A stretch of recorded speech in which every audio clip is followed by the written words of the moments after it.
Hoje nós teremos a palestra do professor Marcos Toyansky, que é doutor em Geografia Humana pela Universidade de São Paulo, com estágio em pesquisa no Instituto de Etnologia e Folclore do Museu Etnográfico de Sófia, e realizou estágio em pesquisa pós-doutoral no Departamento de Antropologia da Universidade de Sevilha. E atualmente é coordenador do grupo de estudos ciganos no LEER USP e pesquisador em Ciências Sociais e Humanas no Centro de Pesquisa e Formação do SESC São Paulo. Como debatedor e mediador, aqui no nosso evento, nós temos o Igor Pierre Piemonte Ditão, que é professor de Direito na Universidade Paulista, mestre em Direito Internacional pela Universidade de São Paulo, ProLan USP, presidente da Comissão de Filosofia de Direito e vice-presidente da Comissão de Processo Civil da OAB São Paulo, Santana, e pesquisador do Centro de Pesquisas sobre Proteção Internacional de Minorias da USP, o CEPIM. Eu queria, antes da gente começar, antes de passar a palavra ao professor Marcos, dar só um aviso aos pesquisadores do CEPIM que estão presentes. Será disponibilizado um link no chat aqui do nosso evento para que se preencha a presença.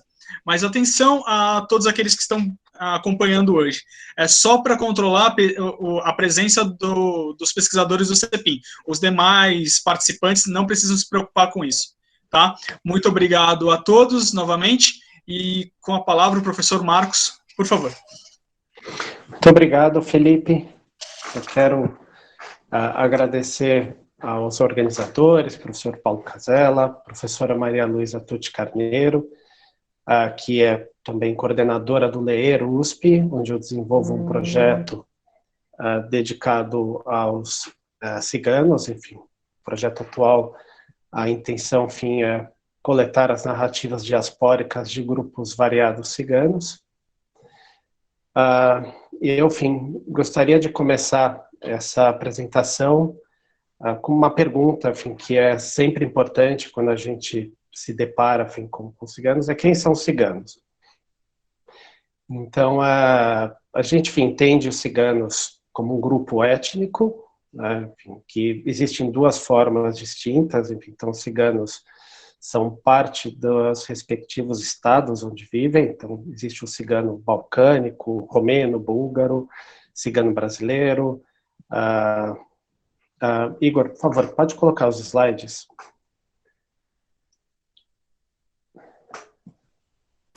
Perfeitamente, eu vou separar aqui, tá bom? Tá bem. Bom, eu vou continuar enquanto isso, o Igor vai projetar. Pronto, aparece para vocês todos.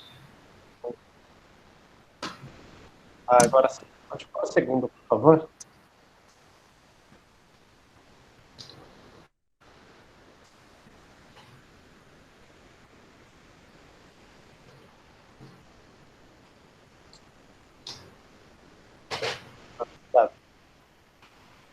E, bom, apenas retomando, enfim, então, ciganos são parte dos estados onde vivem e também uma comunidade internacional, uma comunidade dispersa, com grupos, enfim, que tem alguns traços culturais comuns, uma suposta origem comum, mas que, enfim, mantém traços culturais, linguísticos que são singulares.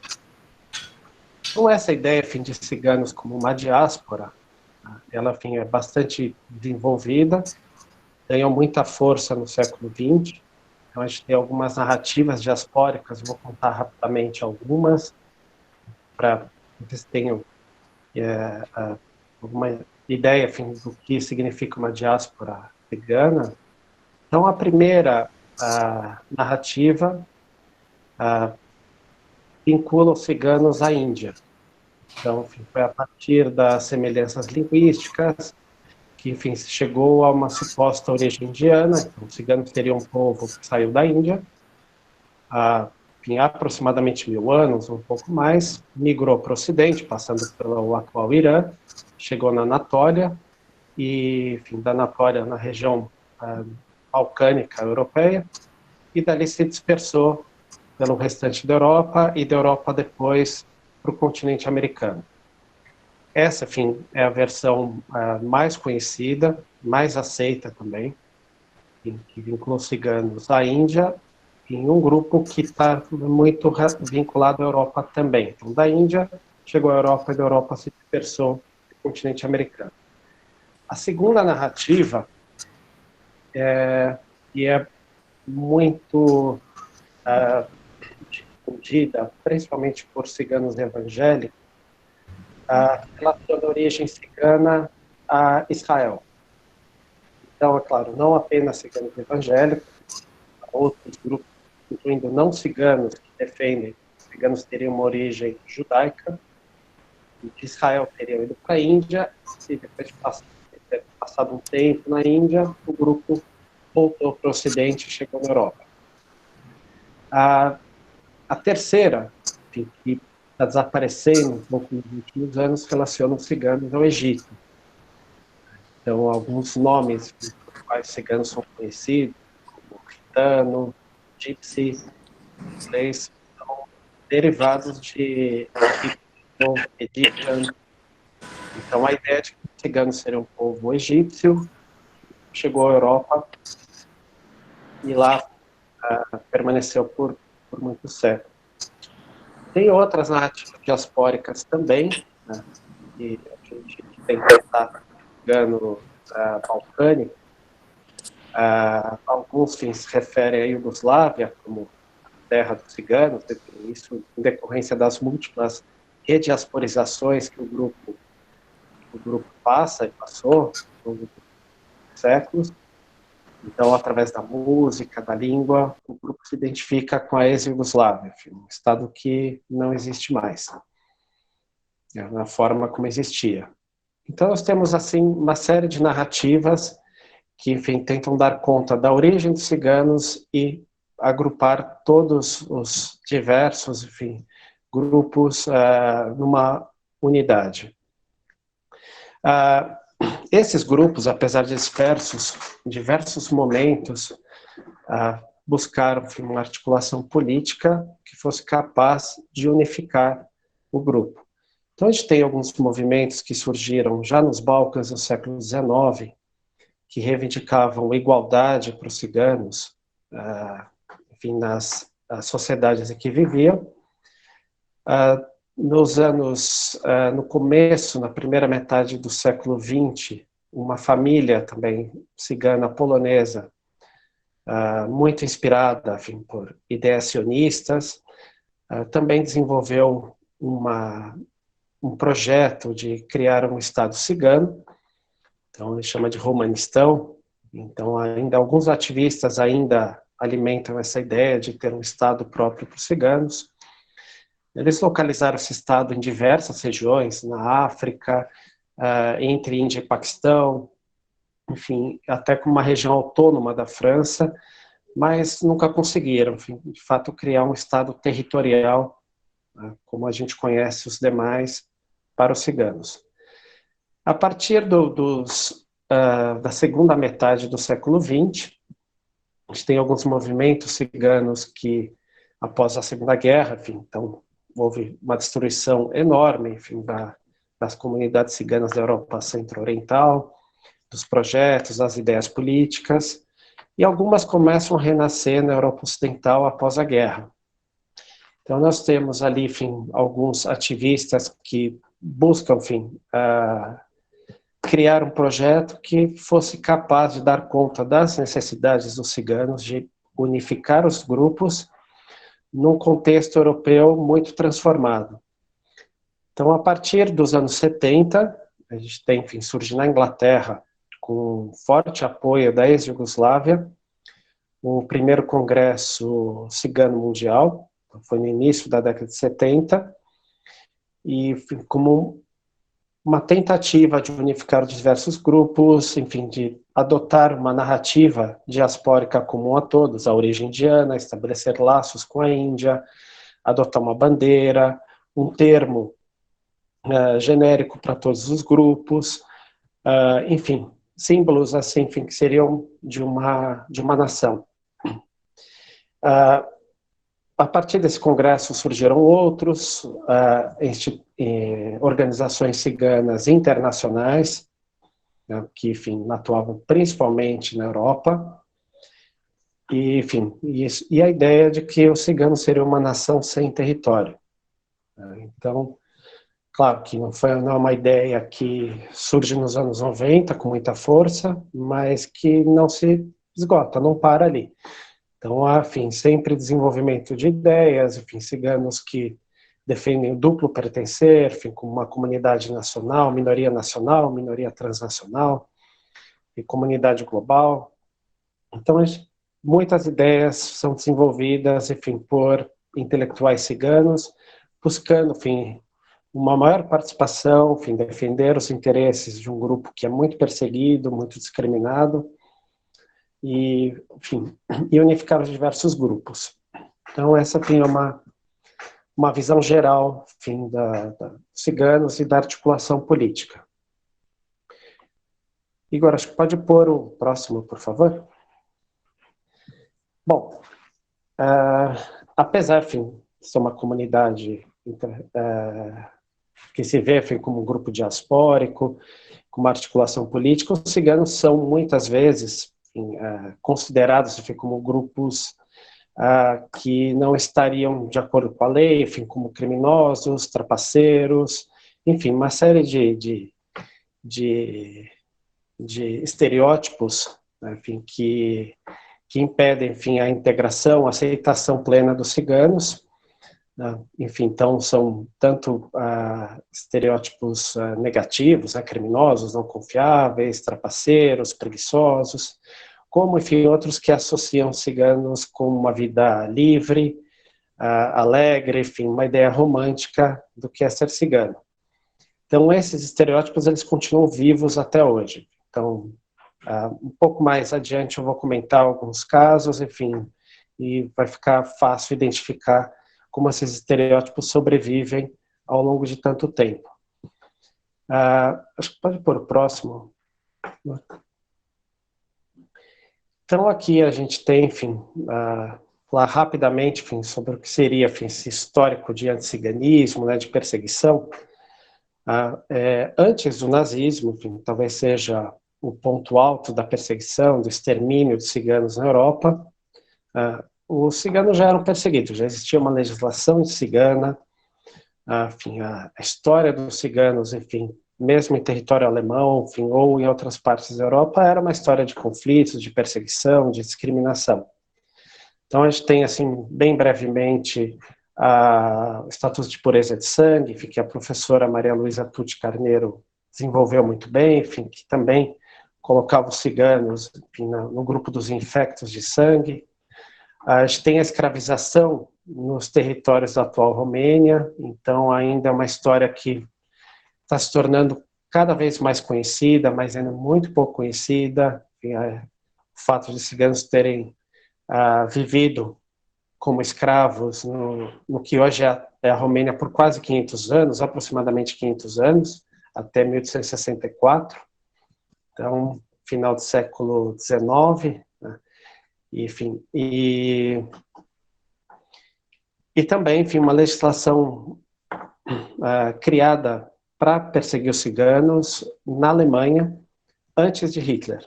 Então, enfim, algo que é muito considerado, enfim, pelos ciganos, enfim, quando se conversa sobre a tragédia do Holocausto cigano, que aconteceu durante o regime nazista, é que, enfim, os ciganos já eram perseguidos, discriminados e continuam sendo. Então, aqui só alguns exemplos, enfim, para ter uma ideia. Em 1899, isso, enfim, na virada do século, né, é criada na Alemanha, enfim, um escritório para registrar os ciganos, enfim, com o objetivo de combater os indesejáveis. Então, a ideia de que os ciganos seriam indesejáveis e deveriam ser eliminados. E era coordenado por um investigador chamado Alfred Dillmann, que escreveu um livro, publicado em 1905, em que, enfim, ele defendia que os ciganos não deveriam, enfim, se misturar com o restante, que seriam criminosos. Enfim, essa ideia que aparece com muita força durante o regime nazista. A gente tem, enfim, leis que são contra os ciganos, enfim, na Baviera, em outras partes da Alemanha, que impediam os ciganos, enfim, de participar da sociedade como os demais. Então, a ideia de que seria um grupo que não se enquadraria num projeto moderno europeu, enfim, que deveria ser eliminado para que a sociedade, ou assimilado, ou marginalizado, para que, enfim, os estados pudessem se desenvolver. Igor, por favor, próximo.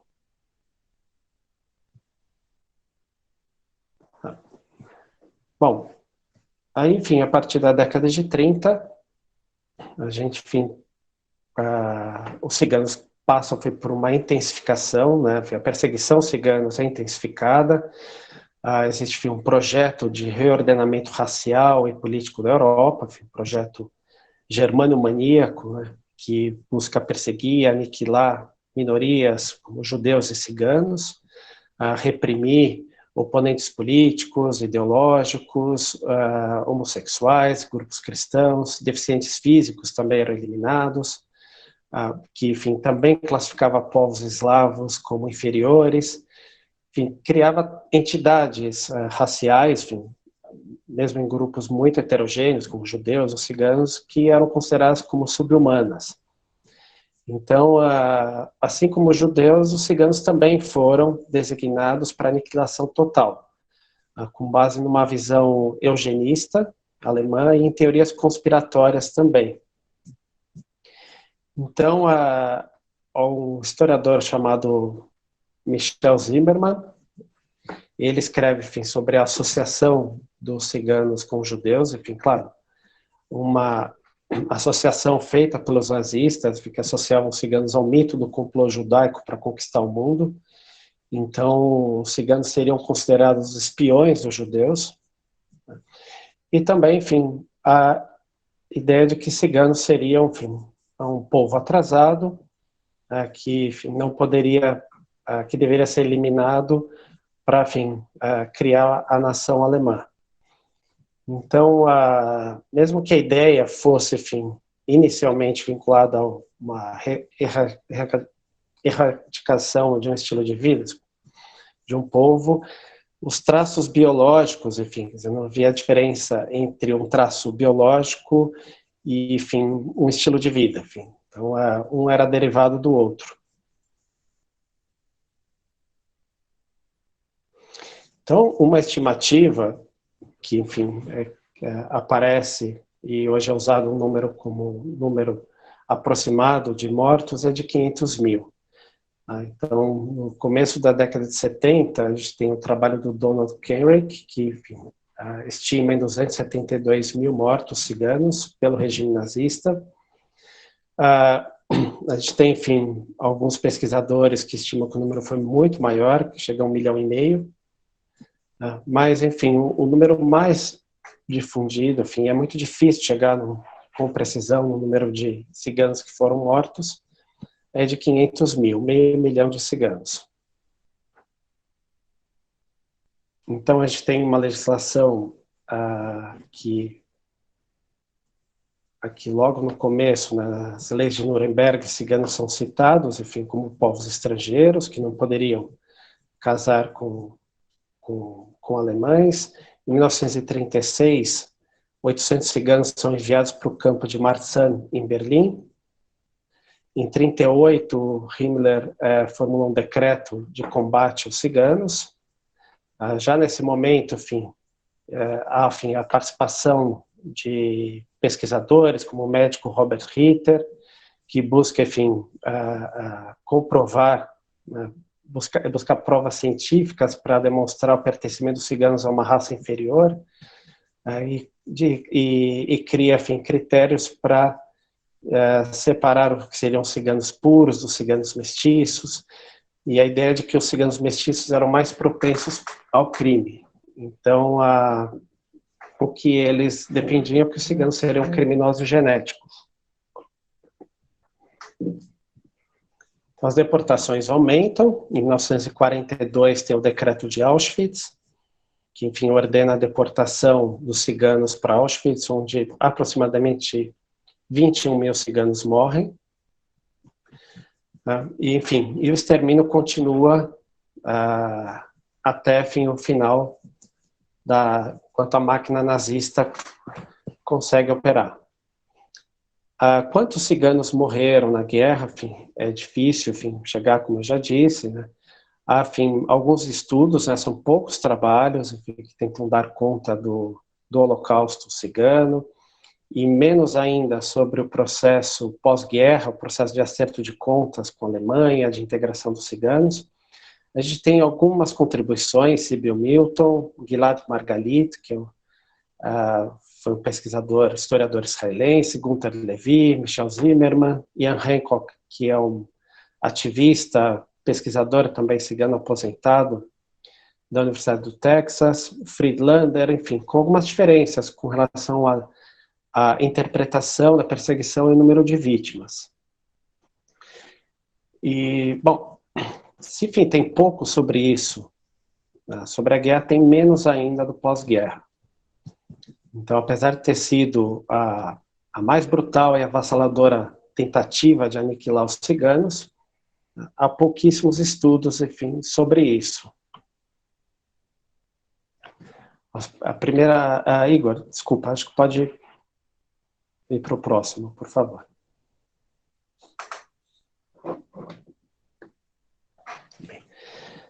Bom, então, no imediato pós-guerra, com a ocupação, os aliados tomam conta e os ciganos relatam, que essa primeira fase foi uma fase muito positiva, para os ciganos, foram bem acolhidos, os sobreviventes ciganos, mas logo, com o processo de desnazificação da Alemanha, tudo começa a voltar ao normal. Então, os relatos, a gente tem um trabalho que foi publicado há poucos anos, da Julia von Xenenbeck, que, ela traça, esse trajeto das disputas judiciais e também, testemunhos de ciganos, do período pós-guerra. Então, o primeiro, obstáculo que os ciganos tinham que provar, a motivação da perseguição racial. Então, os ciganos não eram considerados pelos tribunais alemães, pelos alemães, como vítimas de perseguição racial, mas sim, como um grupo que devia ser combatido como parte dos esforços policiais. Então, uma medida contra o crime. Os ciganos, como eram considerados um grupo que não vivia de acordo com a lei, a perseguição era justificada como medida de combate ao crime. Então, a gente tem aqui,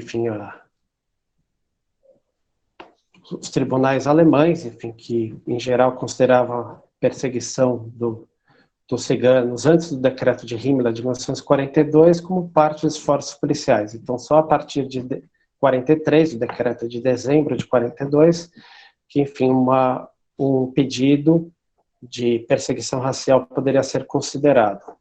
E a gente tem, uma continuidade na Alemanha, uma série de leis que continuam, medidas repressivas que continuaram no pós-guerra em locais como Colônia, Düsseldorf. O decreto de Himmler, por exemplo, de 38, ele permanece em vigor até 49 em Colônia. A polícia de Colônia publica uma circular em 49 intitulada Combatendo a Ameaça Cigana, que revela a continuidade das atitudes persecutórias. Em Hesse também as leis para combater os ciganos de 29 permaneceram em vigor até 1957. Até metade dos anos 70, a polícia da Baviera registrava os ciganos, e quando o movimento político cigano começa a reivindicar a abertura desses arquivos, alguns desaparecem. Então, pesquisadores que se depararam com isso, indicam que eles eram arquivos que eram constrangedores e por isso desapareceram. Um outro exemplo, de continuidade é a figura do Josef Eichenberger, que ele teve um papel central na deportação de ciganos, enfim, era para Auschwitz, então uma posição similar ao do Eichmann para os judeus, que após a guerra ele foi designado chefe do departamento cigano da polícia da Baviera. Então ele continuou após a guerra sendo encarregado dos arquivos ciganos. Então aqui eu tenho uma citação de um pesquisador israelense que eu acho que vale muito a pena, que é do Gilad Margalit, um historiador, enfim, publicou um livro sobre o processo de integração, de acerto de contas, compensação, reparação dos ciganos no pós-guerra, restituição. E o que ele diz que os criminosos nazistas, enfim, passaram a ser supostos especialistas isentos, neutros, que poderiam oferecer opiniões imparciais às autoridades de compensação sobre os motivos para a deportação dos ciganos para os campos de concentração. Como os motivos, em vez da perseguição, determinavam a elegibilidade da vítima, os antigos perseguidores geralmente exploravam seus status para negar o reconhecimento oficial e, consequentemente, compensação para suas antigas vítimas. Então, com o processo de desnazificação da Alemanha, antigos perseguidores nazistas puderam assumir posições que os possibilitavam de avaliar os pedidos dos ciganos e, obviamente, eles negavam. Então, um outro pesquisador, também israelense, enfim, que tem um projeto na Inglaterra, o Yaron Matras, enfim, tem uma citação que resume bem, enfim, o que foi esse período. E ele diz: o principal obstáculo para a solicitação de compensação pelos ciganos era que a perseguição que sofreram deveria ser documentada em casos individuais, já que eles não tinham reconhecimento como vítimas de perseguição racial, que era concedido às vítimas judias. Esse reconhecimento não se aplicou aos ciganos por causa de preconceitos enraizados que sugeriam o envolvimento deles em atividades criminosas e antissociais. E o aprisionamento deles poderia ser justificado por razões de segurança e manutenção de ordem social. Além disso, os solicitantes ciganos encontraram obstáculos específicos colocados tanto pelas autoridades do Estado quanto pelos tribunais. A compensação por danos físicos através da esterilização foi rejeitada, assim como as demandas por danos psicológicos. Pedidos pela perda de bens foram rejeitados com base no preconceito generalizado de que os ciganos não tinham bens. E reivindicações por compensação em decorrência de renda perdida, com base na redução da capacidade de ganhos, como resultado de danos físicos e psicológicos, mas também pelo tempo perdido durante o aprisionamento, foram negados sob o argumento de que os ciganos provavelmente não buscariam emprego, mesmo em circunstâncias mais favoráveis. Então, essa citação, esse trecho do Yaron Matras, ele consegue resumir bem, enfim, o que foram as primeiras décadas para os ciganos na Alemanha. Então, a busca por reconhecimento, por compensação, restituição, não foi muito bem sucedida nos primeiros anos.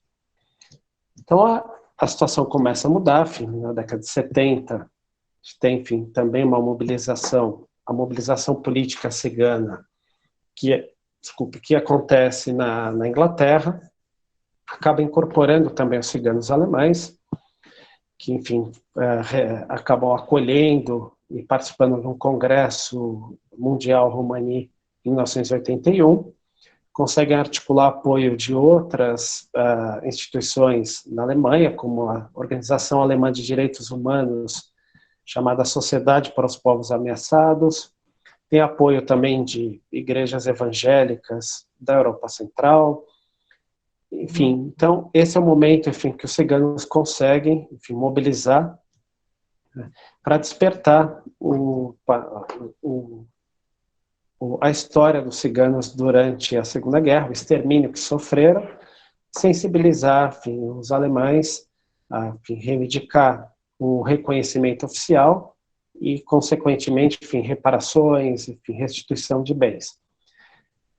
Esse movimento ele é bem sucedido. Em 1982, o governo da Alemanha Ocidental reconhece o genocídio dos ciganos e a motivação racial. Então, Igor, acho que pode passar o próximo slide. Então, aqui tem também, eu coloquei um trecho, enfim, uma declaração. A formatação não está muito boa, mas dá para... do ex-presidente do Hermann Herzog, enfim, então que ele coloca o extermínio dos ciganos como, enfim, um extermínio de motivação racial, que, enfim, buscava eliminar os ciganos de forma sistemática. Então, esse é o reconhecimento, enfim, a partir desse reconhecimento tem a criação também, enfim, de organizações ciganas, Conselho Central dos Ciganos Alemães, que seria a dimensão política da compensação, enfim, que é uma instituição que, enfim, busca auxiliar os sobreviventes ciganos, buscou durante todos esses anos defender os direitos, enfim, auxiliava nos processos também que solicitavam algo do Estado. Então, esse, enfim, é um momento, enfim, que, a partir desse momento, o Estado alemão reconhece, enfim, criação de memoriais também, os ciganos entram para a história como parte das vítimas do Holocausto. Porém, apesar, enfim, desse avanço todo, nem todas as práticas foram superadas. Então, eu acho que... Igor, o próximo, por favor. Então, a gente vê, enfim, tanto, enfim, com relação ao Estado, então, há casos em que pagamentos são feitos para ciganos com valores reduzidos, ou, enfim, oferecendo objetos em vez de dinheiro, compensações que são condicionadas à realização de trabalhos para a comunidade, enfim, que acaba estigmatizando ainda mais o beneficiário. Tem, enfim, casos como na Moldávia, em que voluntários alemães vão, enfim, oferecer uma ajuda material muito pequena como parte de uma compensação. Então, enfim, aí é uma história, assim, muito complexa, enfim, a gente não teria, enfim, que olhar muito detalhadamente cada caso, mas, enfim, em geral, são compensações tardias e muito insuficientes. Para além das compensações financeiras, a gente vê o anticiganismo, enfim, o que a desnazificação na Alemanha trouxe, enfim, qual o resultado disso. Então, alguns dados mostram, enfim, claramente que a rejeição aos ciganos ainda é muito alta. Então, aqui, em 1987, isso é da Alemanha Ocidental, 52% declaravam não gostar de ciganos. Em 94, subiu para 68%. E o último, mais recente, 42%. Então, é bastante alto, mas ainda é baixo se comparar com os vizinhos. Enfim, a rejeição aos ciganos na Itália ou na França é ainda maior. Então, essa pesquisa do Pew Research Center mostra que mais de 80% dos italianos têm uma rejeição aos ciganos. Pode passar o próximo, por favor? Então, aqui tem alguns exemplos, enfim, de algumas práticas do cotidiano, né, do anticiganismo e também dos estados. Eu trouxe alguns. O primeiro, enfim, caso é de uma garota que foi encontrada na Grécia com um casal de ciganos, enfim, foi apelidada de Anjo Maria, porque era uma menina loira, de olhos azuis, enfim, e que os policiais suspeitaram, como ela estava, enfim, acompanhada de um casal de ciganos que não eram loiros, que ela havia sido sequestrada por ciganos. Imediatamente, enfim, as notícias espalharam, enfim, os cartazes, enfim, a suspeita de que os ciganos haviam roubado a criança, de que ela, enfim, era aquela menina inglesa que sumiu em Portugal, enfim, e verificaram, enfim, descobriram que de fato a criança era cigana, mas a notícia da revelação ela não tem o mesmo impacto, não atinge a mesma audiência do momento inicial em que os ciganos são colocados como sequestradores, ladrões de criança e assim por diante. Um segundo caso, da Leonarda Dibrani, 2013, foi retirada de um ônibus escolar na França, durante um passeio de escola, e foi deportada pelo governo francês. Então, rapidamente, o governo do Sarkozy, o governo francês, iniciou um processo de expulsão de ciganos europeus. Enfim, foi um embate político muito tenso, porque são ciganos búlgaros, romenos, que, enfim, de acordo com a lei europeia, teriam direito a permanecer na França.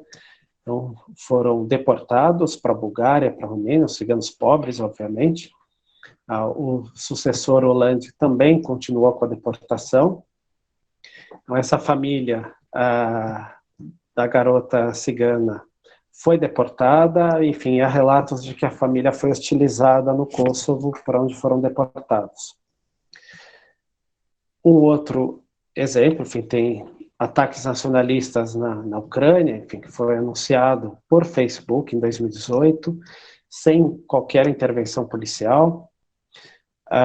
Falsas acusações na França em 2019. Então, é uma história que circulou por Facebook, principalmente, que, enfim, um grupo de ciganos atacariam as ruas de Paris, enfim, estariam circulando dentro de uma van e sequestrando crianças francesas para roubar os órgãos, forçá-las à prostituição. E, neste caso, enfim, a polícia se colocou a favor dos ciganos. Enfim, há relatos que não havia nem sequer uma denúncia de criança desaparecida. Só que, enfim, essa falsa acusação acabou resultando em ataques aos ciganos na França. Então, há muitos relatos de ataques que ciganos sofreram por conta, enfim, de uma falsa acusação que circulou nas redes sociais. Então, enfim, essas histórias, elas circulam, enfim, de uma forma com muita facilidade. A gente percebe que o discurso anti-cigano ganha muita força, ele ganhou muita força nos últimos anos. Temos políticos que constroem suas carreiras, enfim, colocando ciganos como bode expiatório, Salvini na Itália, Sarkozy na França. Os ciganos têm, enfim, não conseguem exercer os direitos de cidadania como os demais na União Europeia, então têm, enfim, dificuldade para circular, são guetoizados muitas vezes, enfim, não conseguem acesso à escola, à saúde, como outras crianças. Igor, por favor, o próximo. Aqui, enfim, algumas fotos, né, umas imagens que foram coletadas da internet, então conseguem encontrar com bastante facilidade. Aqui ao centro tem o cartaz com a menina Maria, tem a Leonarda Dibrani no canto esquerdo superior, embaixo, enfim, um cigano sendo deportado. Então, só algumas imagens. O próximo, por favor, próximo slide. E o que nós vemos no quadro atual, né, enfim, é um aumento do controle e da repressão transnacional. Então, o controle de fronteira dos estados não é mais, a fronteira não é vista como uma linha demarcatória apenas, mas como uma zona fronteiriça. Então, estados que fazem o controle para além das suas fronteiras, isso é cada vez mais frequente. A pandemia que estamos vivendo nos últimos meses tem reforçado essa ideia da vigilância cada vez maior, do controle do Estado. A gente, enfim, vive um momento em que a gente tem uma pandemia, uma crise global, tanto econômica quanto de saúde, mas com respostas nacionais. Então, estados, cada um, enfim, responde à sua maneira, pouca cooperação internacional, e os estados começam a controlar cada vez mais os indivíduos. Então, enfim, este é um momento, talvez, assim, que essa situação que os ciganos têm vivido nos últimos anos pode se agravar. Então, alguns exemplos que eu tenho, enfim, de ciganos kosovares, né, que foram deportados da Alemanha. São ciganos que nasceram em território alemão, durante a guerra da ex-Jugoslávia.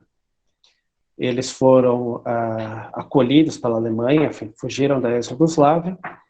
No Kosovo, nasceram na Alemanha, mas nunca conseguiram o status de residentes permanentes, nem a nacionalidade alemã, e foram deportados, enfim, pelo governo alemão para o Kosovo. Isso gerou uma reação de grupos ciganos, uma reação muito grande, enfim.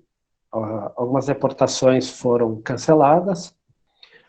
Um outro exemplo é do Reino Unido, um acordo secreto entre o governo britânico e autoridades tchecas, que tinha o objetivo de fazer uma verificação preventiva no aeroporto de Praga, para impedir a entrada de passageiros de origem cigana no Reino Unido. Então, eles marcavam, enfim, com um G de Gypsy.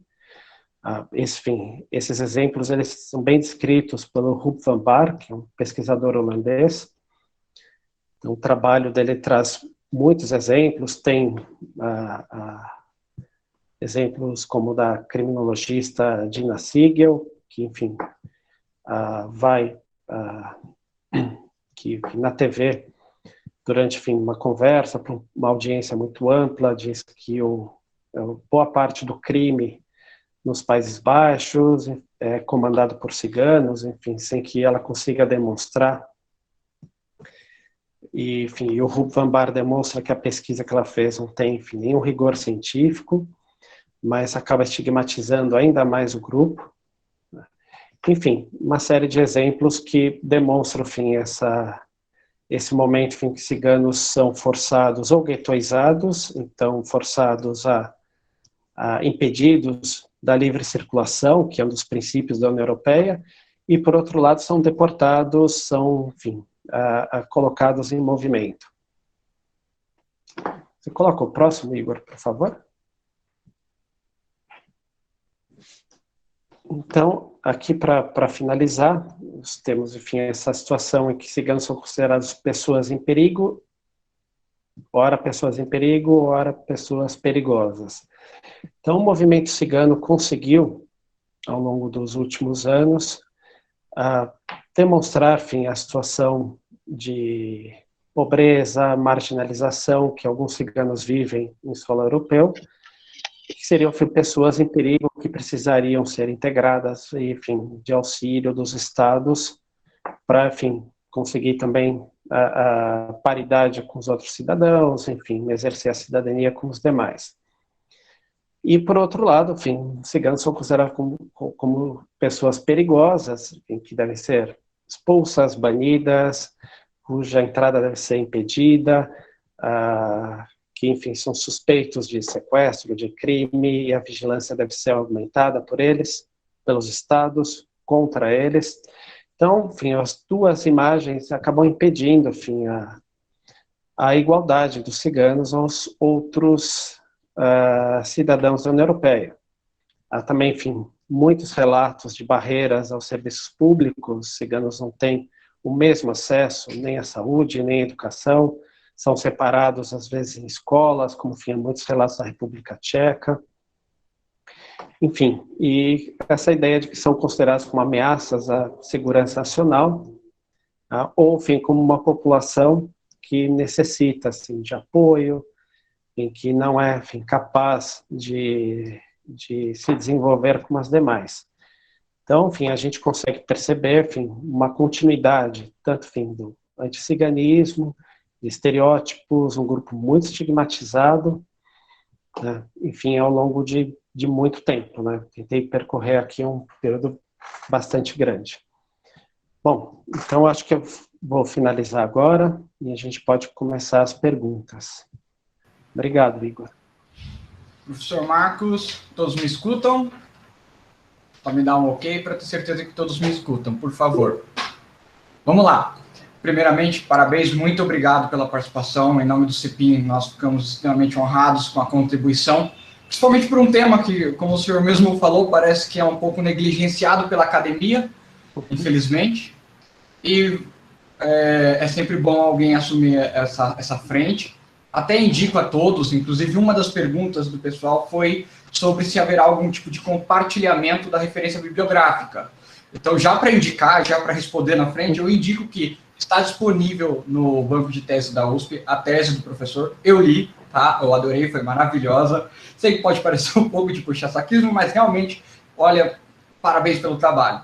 O nome da tese chama-se O Associativismo Transnacional Cigano, Identidade, Diásporas e Territórios. Tá? A quem quiser também, tem uma outra apresentação do professor, acho que na TV Cultura, eu não me lembro onde exatamente. Sim, de 2013 ou 14. 2013, Isso, logo depois que defendeu a tese, pouco tempo depois. Mas eu posso compartilhar outros materiais também. Textos. Por favor, né? Nós todos agradecemos. Pelo que o senhor mesmo falou, a academia está precisando disso. Quanto mais, melhor. Conhecimento é a única forma de vencer a escuridão, que é a senhora dos dias de hoje. Professor Marcos, caso o senhor queira compartilhar alguma coisa com o pessoal, depois o senhor me envia, que eu passo a ESA, eles podem disponibilizar nessa plataforma em que todos vocês estão assistindo, vocês vão poder ter acesso. Se o professor Marcos, por exemplo, compartilhar alguma coisa, a gente pode colocar lá para vocês, até mesmo PowerPoints, por o caso.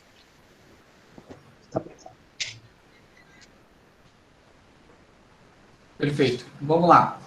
Antes de abrir as perguntas, eu anotei 3 perguntas aqui, tá? Claro que o debatedor, eu corro o risco de monopolizar, porque a primeira coisa que eu gostaria de comentar com o senhor é que eu sou cigano. E aí acaba sendo uma coisa meio defendendo a classe, né? Mas é realmente bom ver alguém falando pela gente. E em dias difíceis, né? A minha tribo, a gente chama de tribo, lá no interior de São Paulo, nós perdemos uma menina de 9 anos, queimada, porque queimaram as tendas porque acharam que era um lixão. Tínhamos que tirar o lixão de lá, disseram a população. Então, realmente agradeço em nome da população cigana, em nome do pouco de pessoal que eu tenho contato, que eu tenho conhecimento, e a luta continua, faz parte, né? Não é só porque alguém apaga a luz que a gente deixa de lutar. Antes de começar com as perguntas de todos os participantes, eu quero saber se a professora Maria Luísa ou se o professor Paulo Borba Casella tem alguma pergunta para fazer para o professor Marcos. Pode falar, professora Maria.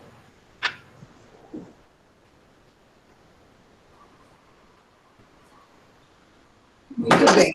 Bom, aqui é a Maria Luísa Tuti Carneiro, eu sou coordenadora do LEER, onde o Marcos mantém um projeto muito rico, muito instigante, né, para aqueles que estão interessados aqui nos estudos sobre ciganos e também no debate sobre racismo e preconceito. Tá? Vocês estão convidados a entrar no site do LEER, que é o mesmo site da USP/LEER, e ali vocês vão ter no nosso site detalhes sobre o projeto do Marcos, narrativas de ciganos, narrativas diaspóricas e transnacionalismo.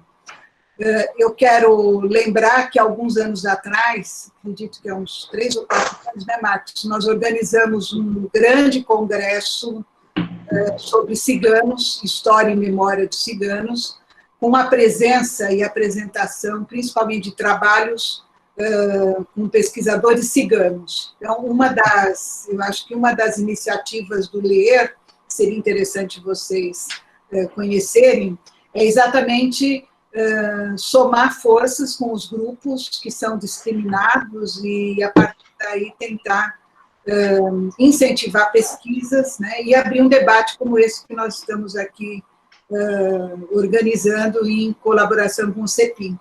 Eu quero ressaltar que esse evento é um evento que surgiu a partir exatamente de um encontro dos nossos pesquisadores com o professor Paulo, em outro evento do CEPIM e o professor Felipe. Então, hoje é um prazer assim, encontrar um público interessado, presente, não é? E muito importante, então, a presença aqui do Marcos. Isso apenas para fazer uma introdução e lembrar também que o livro foi publicado a partir desse primeiro seminário, História e Memória, já saiu mais um livro e hoje nós temos esse segundo projeto que espero o ano que vem tenha né, uma nova possibilidade, então, de apresentação já das pesquisas, que eu acredito um pouco paradas agora em função da Covid. Marcos, uma pergunta, ou talvez uma questão que eu acho importante, é enfatizar a presença dos judeus, né, enquanto perseguidos pelo nazismo, e sob que aspecto, né? Eu acho que essa é uma questão também muito pouco conhecida, né? Como é que eles foram tratados, para que campos de concentração eles foram levados. Eu vou retomar isso depois na minha palestra. Mas eu gostaria que você enfatizasse um pouco mais, né, esse aspecto dos judeus no Holocausto, e lembrando que havia, né, alguns campos específicos para receber os judeus, e um tratamento também, do ponto de vista do estigma, da marca, que era dada aos ciganos. Né? Então é isso. Da minha parte, parabéns, fico muito feliz de ter você aqui conosco.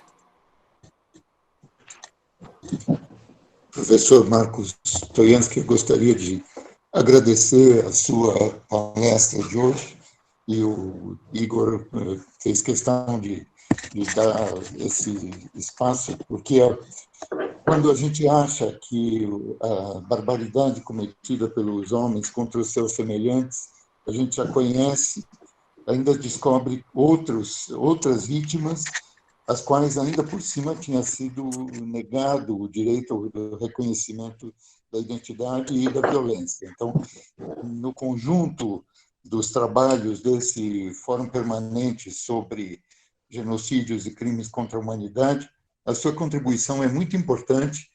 Ainda parece coisa de uma outra vida, quando, em janeiro deste ano, a convite da professora Maria Luísa, nos reunimos na sala dela, lá na História, na USP, para começar a conversar e planejar esse nosso ciclo. Eu recebi o seu livro com Maria Luísa sobre os ciganos, e é realmente, como o Igor disse, uma lacuna, e a sua conferência de hoje, a sua participação nesse ciclo, nos dá uma outra dimensão sobre a qual ainda se costuma falar menos do que o Holocausto judaico, o genocídio armênio e as outras atrocidades que foram cometidas e continuam a ser cometidas, como examinaremos até o fim do ciclo. Então, é uma contribuição pesada quanto ao conteúdo de sofrimento e de carga do passado, mas de grande peso, porque é importante que a gente situe essa outra vertente e a discriminação em relação às próprias vítimas. Então, é uma situação de agravamento da condição da vítima pela negação do reconhecimento da identidade. Muito obrigado.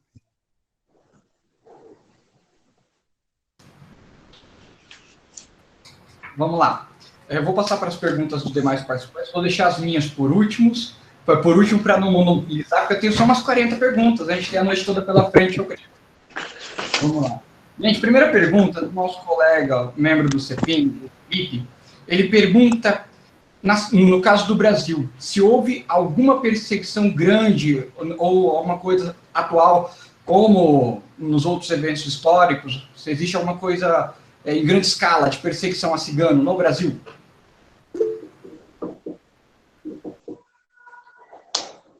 Posso responder as três agora?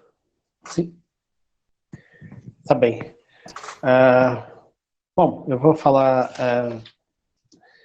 sobre a perseguição dos ciganos durante o nazismo. E, de fato, os ciganos foram levados também para campos de extermínio, né? Então, a gente tem, enfim, tanto Auschwitz e Jasenovac, que são, enfim, campos em que muitos ciganos morreram. Muitos foram esterilizados também. Logo, no início, a lei para prevenir, enfim, as doenças hereditárias, enfim, ciganos foram muito afetados por isso também. Então, enfim, alguns dados assim que estimam que mais de 90% das pessoas esterilizadas foram ciganas, homens e mulheres. E muitos ciganos foram mortos pelos grupos de extermínio da Alemanha, então, campos abertos, Einsatzgruppen. Então, por isso também é tão difícil estimar o número exato de vítimas. Então, enfim, alguns também sem registros, enfim, morreram sem que fossem registrados também em campos de concentração, de extermínio. A história também dos ciganos na França é algo interessante, tem um projeto de pesquisa recente que, enfim, investiga os ciganos que foram presos antes da chegada de Hitler na França, enfim, da Alemanha, né, e essas prisões para ciganos, enfim, permaneceram ativas até 1946, na França. Então, enfim, por isso que para muitos ciganos, enfim, a perseguição não é algo que começa nos anos 30 e acaba em 45. Então, enfim, é algo que começa muito antes e que não acaba com o fim da guerra, né, com a derrota da Alemanha nazista.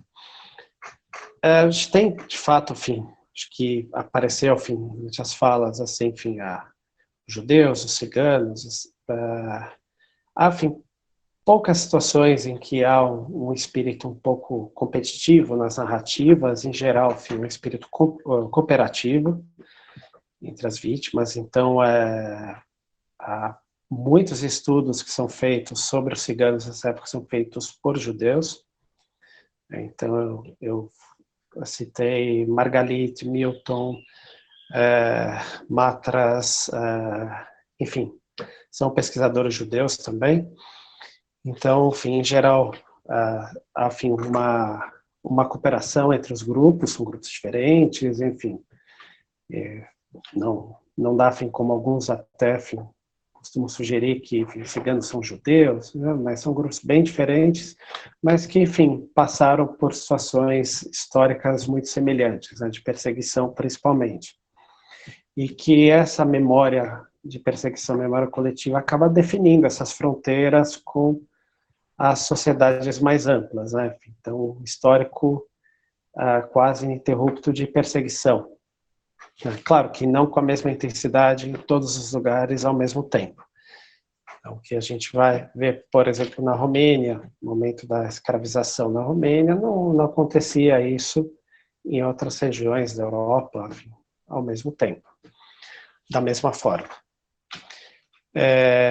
Enfim, o Brasil, de fato, enfim, teve, sim, se a gente vai olhar a história dos ciganos no Brasil, até, enfim, lembro do livro do Rodrigo Teixeira, Ciganos em Minas Gerais, e, enfim, as fontes, quando ele via buscar, assim, eram quase sempre registros policiais. Então, enfim, ciganos perseguidos pela polícia, enfim, os conflitos. Então, claro, a gente não teve na história nenhum caso semelhante ao nazismo, de extermínio sistemático de ciganos, mas o preconceito, enfim, a discriminação é muito forte ainda. Basta, enfim, procurar na internet, a gente vê que existe uma identificação da origem étnica quando é cigano e quando a notícia é negativa.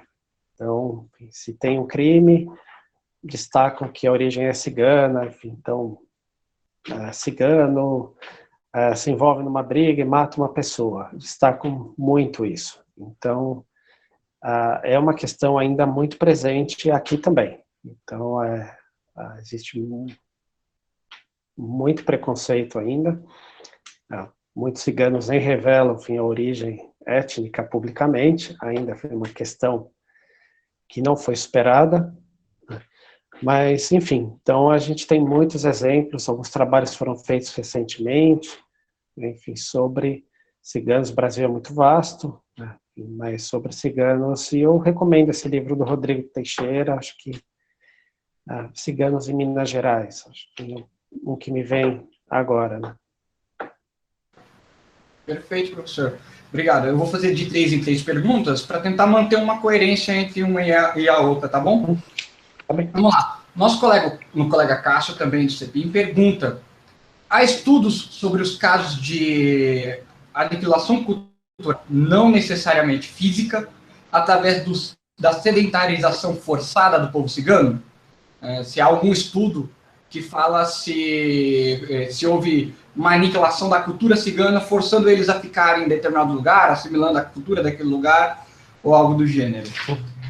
A nossa colega Blina Norber nos perguntou se há algum movimento mundial para reunir dados e testemunhos para se criar um memorial do Holocausto Cigano. E seguindo a do Cássio, a terceira pergunta, que é minha, se a carência dos estudos pós-guerra não traduz um modelo indireto de marginalização como indiferença a esse grupo de vítimas vistos como humilhantes? Igor, acho que o áudio não chegou muito bem. Acho que a primeira se referia à assimilação. Exatamente. Então, claro, sim, a gente tem muitos estudos, principalmente na Europa, que tratam da assimilação de ciganos. Enfim, então, a imposição de estilo de vida, como na Romênia.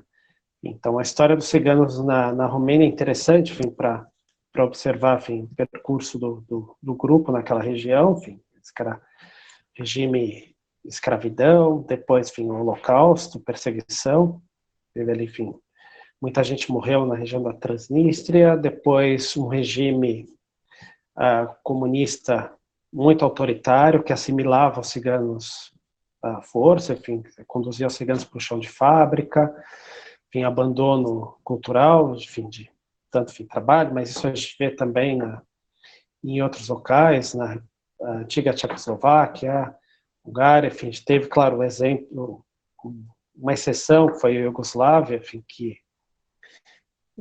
que dava espaço para os ciganos, para a língua, enfim, mas é uma exceção na região. Então, a gente tem muitos estudos, sim, enfim, então eu posso depois até encaminhar, trocar algumas mensagens, encaminhar alguns. O segundo, enfim, se eu entendi bem, é sobre o movimento de registrar testemunhos de ciganos. Bom, isso, enfim, por muito tempo, enfim, isso foi um problema, enfim, nem sempre as vítimas ciganas...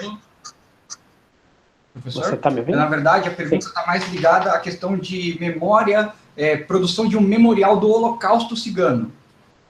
Sim. O que, enfim, agora eu entendi, desculpa.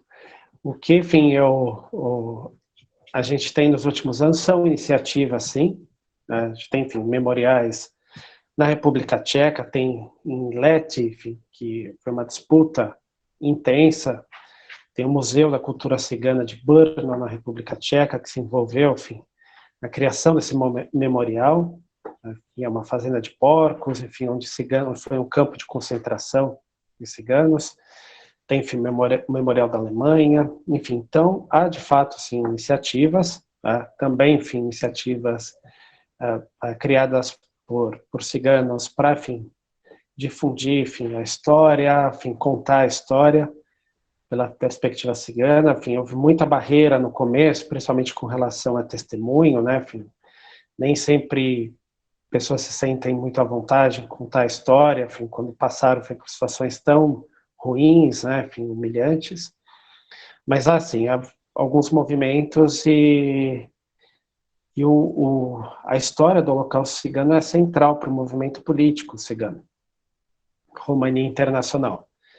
Então, enfim, ele acaba demonstrando, enfim, a história dos ciganos na Europa, enfim, a perseguição, o auge da perseguição, de grupos muito diferentes, né? Obviamente, enfim, que afetou muito mais ciganos da Europa centro-oriental, não ibéricos ou ingleses, mas, enfim, algo que também ajuda a unificar o grupo e é central para o movimento político.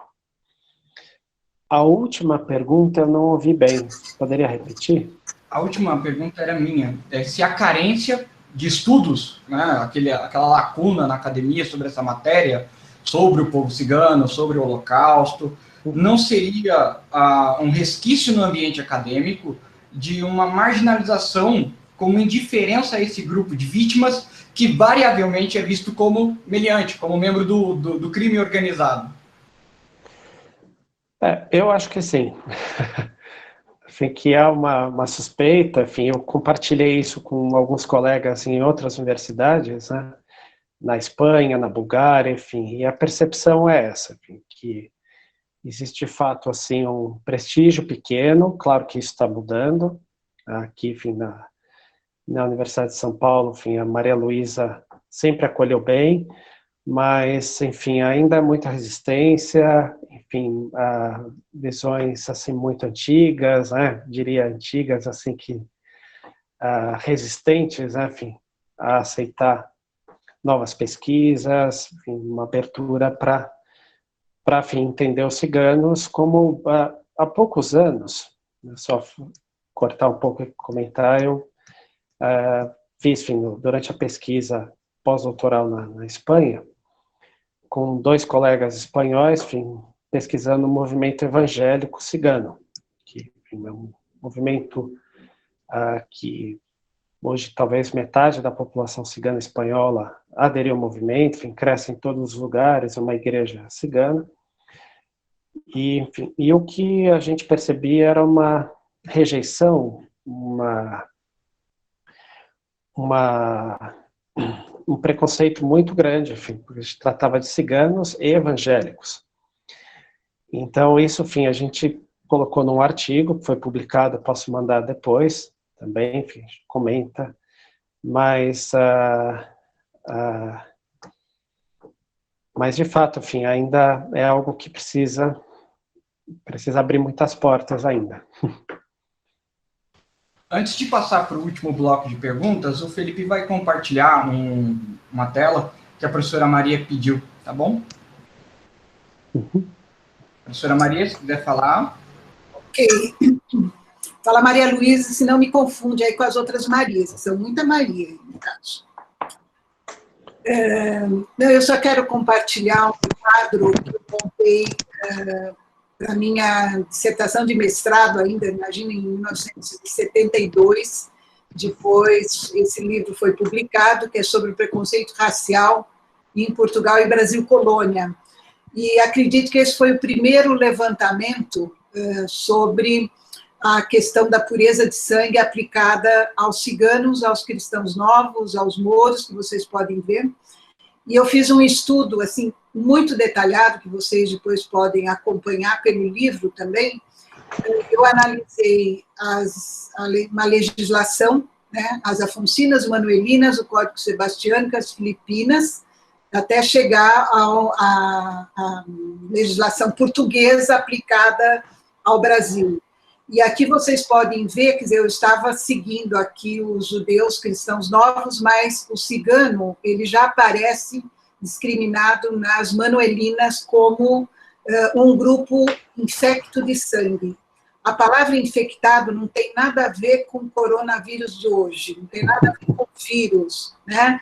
Mas era entendido que esses grupos, tanto os judeus, mouros, ciganos, cristãos novos, como indígenas, eram grupos infectados, ou seja, eles possuíam no sangue, né, um elemento, como era interpretado, simbólico, lógico, né, sob o ponto de vista, mas que era passado de uma geração para outra.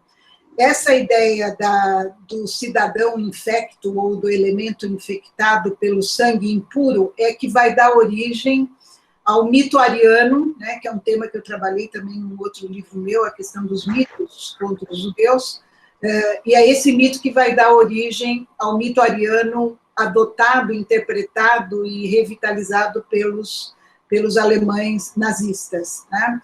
Vocês encontram sobre essa mobilização ou movimentação do mito ariano no livro do Poliakov, que leva exatamente esse título, o mito ariano.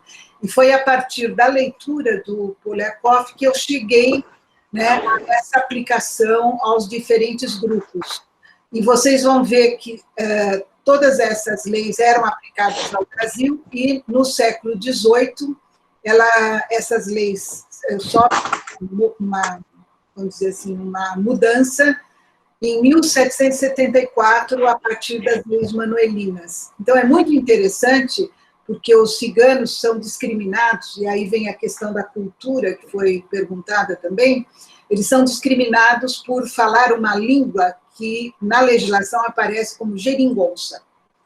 E em vários momentos na legislação eles são indesejáveis, não só pelo sangue infecto, mas também por serem ladrões de crianças, ladrões de cavalos, por comercializarem nos lugares impróprios, que eles não poderiam estar, que era o centro da cidade onde aconteciam os comércios de outros grupos. E reparem que aqui na última linha, vocês já têm, no século XVI, a discriminação com relação ao indígena, que também é tratado como infectado. E aí, a partir dessa palavra infecto, eu fiz uma análise que é muito interessante também, até para trazer isso para os dias de hoje, eu fiz uma análise do vocabulário. Então, eu estudei os dicionários a partir do século XIX, XX, né, e dá para chegar até hoje, como que a palavra infecto, infectado de sangue, limpo de sangue, ela foi sofrendo uma mutação, vamos dizer assim, né, do seu conteúdo, e hoje nós falamos, a pessoa está infectada, mas existe aqui uma raiz linguística muito interessante, que nos remete ao preconceito desse período que começa exatamente no século XV. Então, para aqueles que estão interessados, não apenas no cigano, mas em outros grupos, né, e a aplicação dessa legislação no Brasil, vocês têm aqui um exemplo bastante interessante, vamos dizer assim, bastante expressivo, e que nos remete, então, a uma análise linguística, e que está na outra parte aqui, que é a parte final basicamente, dessa tese, entre aspas, aqui, onde eu tentei comprovar as origens, as raízes do preconceito racial herdado, então, desde o cigano, né, vocês estão vendo aí, o cigano já está presente nessa legislação desde as leis manuelinas. Então, é isso. Muito obrigada aí, e passo a palavra de volta aí para o Marcos. Obrigada, Marcos. Obrigado, Maria Luísa, pela intervenção, pelo que você traz. A gente percebe... Sim, você está me ouvindo? Eu não, queria saber se todos estão te ouvindo. O senhor falou umas duas frases aí e não apareceu nada, só para ter certeza se todos te escutam. Sim? Sim, parece que sim, doutor. Pode continuar. Tá bem.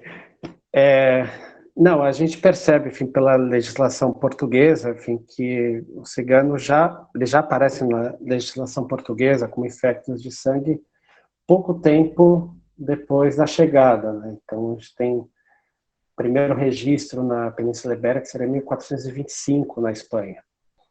Então, 1514, já em Portugal, já classificado como um grupo indesejável. Mas uma contribuição importante da professora Maria Luísa, enfim, eu comentei rapidamente na minha fala. Você tem mais perguntas, Igor? Por favor. Só mais uma pergunta antes de passar a palavra para o Felipe, para ele poder fazer o encerramento e os convites futuros para as próximas reuniões. Tem uma questão que eu adorei na sua tese, uma pergunta retórica, que é: o que constitui o eixo principal em torno do qual se organizará a política identitária do nacionalismo cigano? Tu traz duas alternativas, uma no critério de cultural, genético, linguístico, e o outro no critério de autoidentificação. Participei de um debate lá na São Francisco, na aula do professor Manuel Ferreira, e nós tínhamos uma discussão sobre essas questões de políticas de busca de igualdade, de afirmação de direitos, como as cotas raciais, e um dos grupos que foi afetado em algumas localidades foram os ciganos.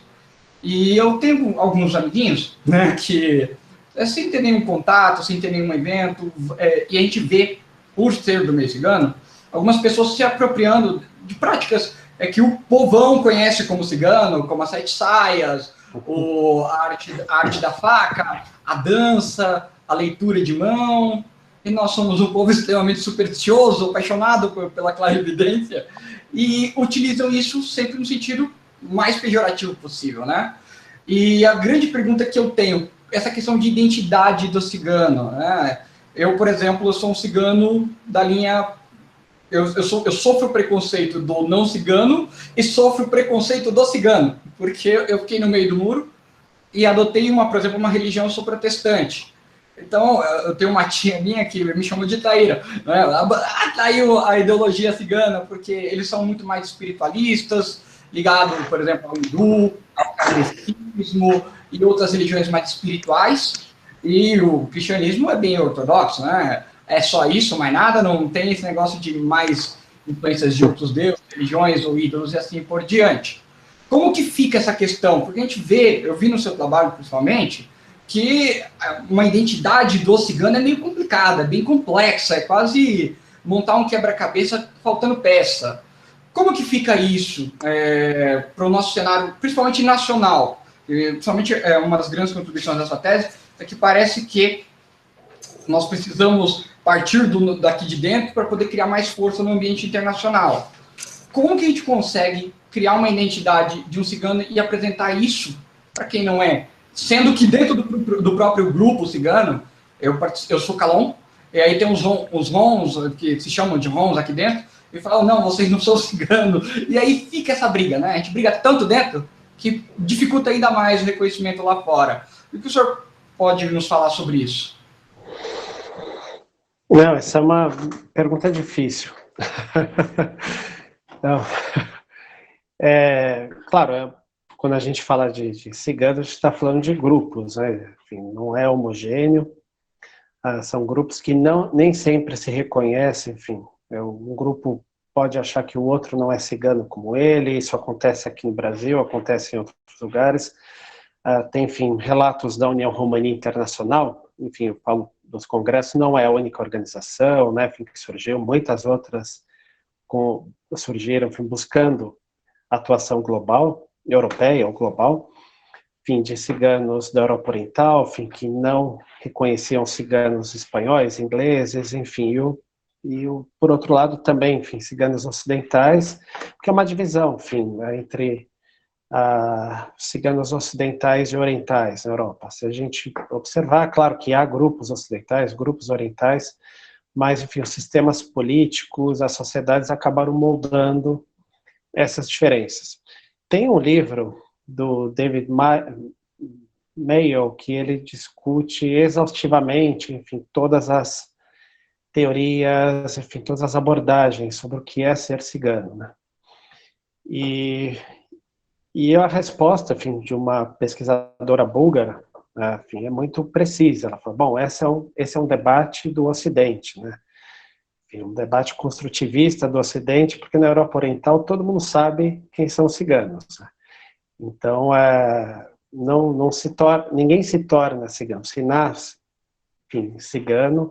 Cigano é principalmente, enfim, quem é filho de pai cigano, né? Em alguns casos, enfim, a aceitação de quem, enfim, tem origem pelo lado materno, mas, enfim, como regra, é isso, enfim, não existe, enfim, um processo de conversão, enfim, não é, enfim, quando alguém adota o que, enfim, supostamente, enfim, que é muito fantasioso, geralmente, faz parte da cultura cigana, que se torna cigano, e o que a gente vê, assim como no Brasil e até nos Estados Unidos, enfim, tem, enfim, alguns colegas que relatam isso bastante, né, que são pessoas não ciganas que, enfim, querem adotar a identidade, né, isso, enfim, é muito mais raro em locais onde ciganos têm uma identidade pouco valorizada, né, enfim, são perseguidos, discriminados, então o que acontece geralmente é o inverso, enfim, são ciganos que dizem que não são gregos, são turcos, enfim.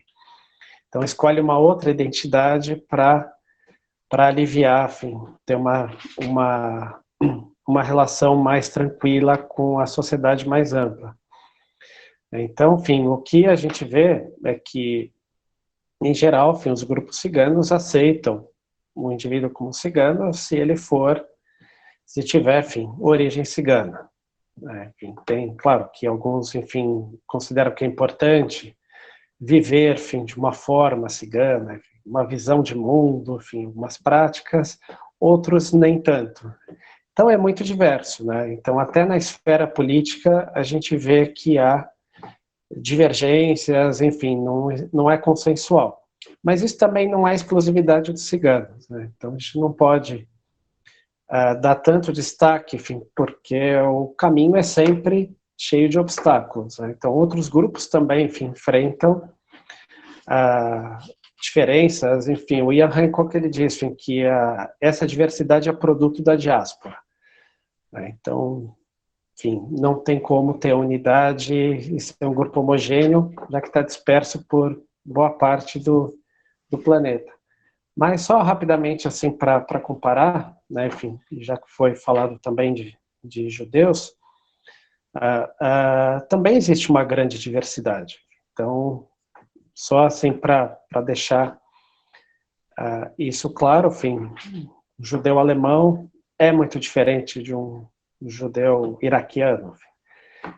Então, existe diversidade em outros grupos também, e a diversidade, ela não precisa, claro, que às vezes dentro de um projeto político que vê, enfim, a multiculturalidade, dispersão, enfim, como um entrave para um projeto unificado, mas ela não precisa ser vista como algo, como um entrave, enfim, mas como algo benéfico para o grupo todo. Enfim, então, é um grupo bastante heterogêneo, são grupos, né? Não tem uma resposta única para a pergunta. Eu não tenho.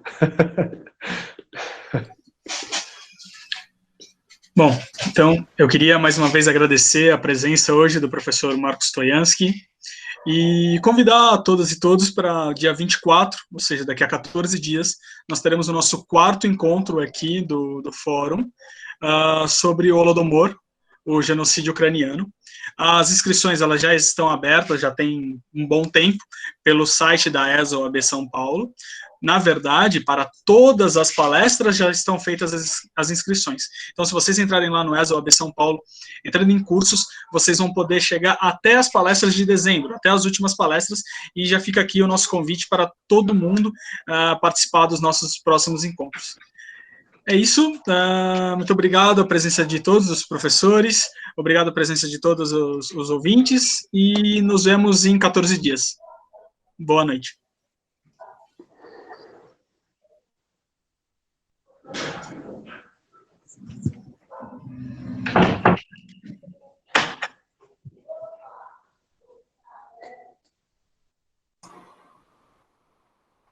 Desculpa, Marcos, eu estava com o meu microfone desligado. Eu quero agradecer a tua participação. Eu que agradeço. Esperamos contar com a sua presença nos próximos, né, pelo menos como ouvinte e também como debatedor através das perguntas, né? Muito interessante também o envolvimento de outros pesquisadores do LEER, do CEPIM, né? Eu acho que é uma forma importante da gente não só dialogar, mas também levantar dúvidas e questões, né, que possam ser trabalhadas futuramente e abrindo um espaço importante, acho que na academia, né? Acho que o que nós estamos fazendo hoje é exatamente tirar um pouco o debate da academia, abrir para um público maior, mas sem sair da academia, né? Isso é muito importante. Então, muito obrigada, uma boa noite a todos. Professor Paulo, mais uma vez, obrigado aí pela parceria com o CEPIM, é um prazer estar aqui com vocês. Obrigado, Maria Luísa.